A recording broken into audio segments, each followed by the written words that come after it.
Assalamualaikum warahmatullahi wabarakatuh. Sahabat kalian, bertemu kembali di channel Mas Imam Nawawi, Jernih Berpikir, Nyata Berkarya. Pada kesempatan ini saya akan mengajak teman-teman untuk melihat sebuah fakta. Katanya manusia itu 2000 kali melamun setiap harinya. Wah, wah, wah. Apakah seperti itu, sahabat juga? Sahabat kalian, kalimat 2000 kali lamunan itu saya jumpai ketika membaca buku Mendaki Tangga yang Salah, karya Eric Barker ya. Saya kemudian bertanya-tanya, apakah benar manusia memang mumbung ya kala melamun? Artinya sangat sering, begitu tinggi ya kuantitasnya di dalam melamun. Nah, sahabat kalian, angka 2000 saya kira bukan hal yang penting untuk kita ributkan atau diuji atau divalidasi, tapi yang sangat mendesak bagi kita untuk pahami adalah bahwa angka itu menonjolkan fakta penting manusia itu condong melamun daripada berpikir. Nah, kalau kita coba rasa-rasa, benarkah kita lebih sering melamun daripada berpikir? Nah, sahabat kalian, melamun atau mind wandering bahkan bisa manusia lakukan kala sedang belajar atau bekerja. Itu bisa terjadi ya, bisa dialami. Nah, boleh jadi itu karena lelah, baik fisik maupun mental, sehingga tidak fokus. Ya, keingat tentang masa lalu, merasa kok kemarin bisa keliru, dan seterusnya. Sampai pada hal-hal yang sifatnya tentang apa yang akan terjadi masa yang akan datang. Nah, sebenarnya kalau menurut saya, orang cenderung terganggu itu kalau memang niat konsentrasi ya, atau seharusnya dia konsentrasi. Kalau dalam konteks misalnya pengalaman yang umum dialami oleh kita, yaitu tentang bagaimana ketika kita sholat, ternyata kita sulit khusyuk. Karena apa? Teringat macam-macam ya.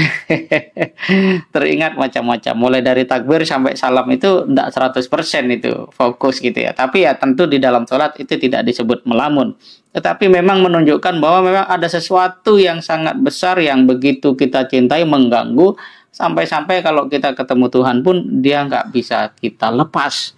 Nah, di samping memang ya setan punya tugas, yaitu menjadikan manusia tidak berkualitas dalam sholatnya.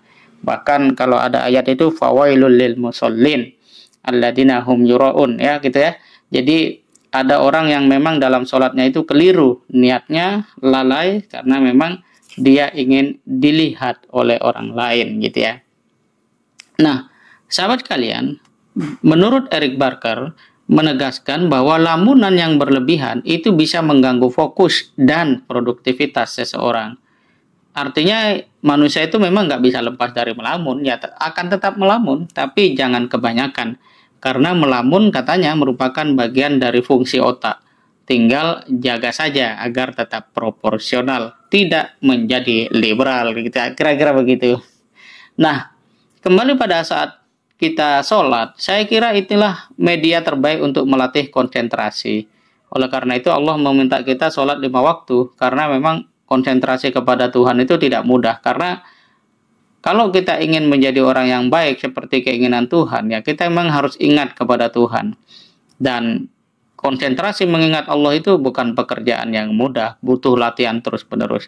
Nah, idealnya orang akan sadar bahwa sholat itu penting bagi dirinya, dan karena itu dia sedang berhadapan dengan Allah Subhanahu wa Ta'ala. Nah, lebih jauh, kita harus juga berusaha memahami apa yang ada di dalam arti bacaan-bacaan sholat itu, dan kita bersungguh-sungguh untuk konsentrasi.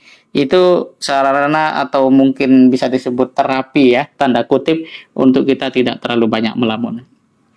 Nah, selepas saya membaca buku itu, saya juga teringat dalam satu ayat di dalam surat Shad ayat ke-29 yang bunyinya bahwa a'udzubillahi minasyaitonirrajim. Teman-teman kalian, kitabun anzalnahu ilaika mubarakun liyadabbaru ayatihi waliyatadzakkara ulul albab. Ini adalah sebuah kitab yang kami turunkan kepadamu penuh dengan berkah, supaya mereka memperhatikan ayat-ayatnya dan supaya mendapat pelajaran orang-orang yang mempunyai pikiran atau orang-orang berakal. Dalam kata yang lain, Kalau kita ingin semakin cerdas, otak kita baik, pikirannya tajam, dan selamat dari lamunan-lamunan yang membahayakan atau merugikan, tidak berfaedah, maka perbanyaklah interaksi dengan Al-Quran. Jadi, Al-Quran itu oleh Allah diminta untuk tidak sekedar dibaca dalam pengertian ditadarus begitu, tapi juga ditadaburi. Karena itu adalah ayat-ayat yang punya banyak makna, banyak hikmah, ya, kaya akan inspirasi, petunjuk bagi orang-orang yang mau berpikir. Dalam kata yang lain, sahabat kalian, kalau kita ingin hidup kita benar, produktif, jauhilah banyak kekosongan di dalam pikiran.